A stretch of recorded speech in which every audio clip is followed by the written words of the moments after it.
Hi guys, good morning.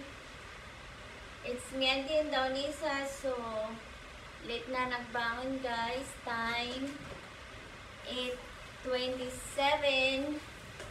Dahil sobrang lakas ang ulan guys. Tinatamang magbangon ng maaga. So, coffee muna. Coffee muna tayo guys.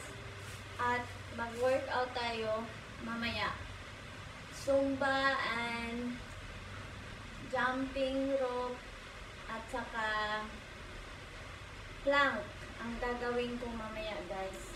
So si daddy hindi nakapasok kasi sobrang lakas ng ulan, mababasa rin siya, motor lang yung gamit niya.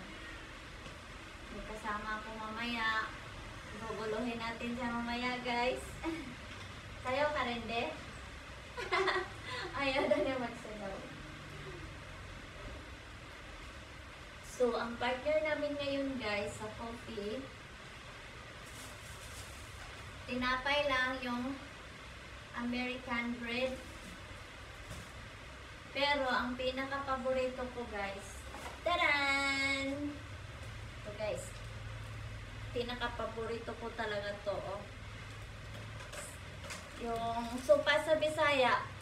Pero sa inyo daddy, anong tawag dito? Sprocket kasi parang guys ng sa gulong.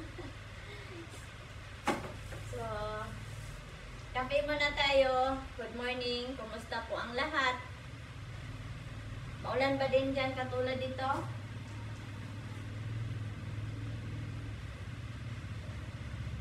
So, coffee, tapos workout. Meron naman akong i-share sa inyo na ibang workout mamaya guys. Let's see mamaya guys kung magagawa ko pa mamaya. So guys, kailangan natin ng workout para healthy ang ating katawan, walang sakit. Totoo yan guys, simula nag-workout ako, hindi na ako nagkasakit. Kagaya nung nasa tindahan kami ni Chris.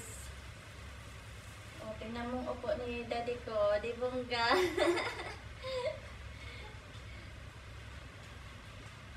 Ayan si Christopher. Hindi pa kami nakabukas kasi medyo maano rin guys kung magbukas ako against the light. So madilim-dilim dito sa loob ng bahay kasi makulimlim talaga, nagaulan-ulan. So yun lang po ang aking ma-share ngayon guys.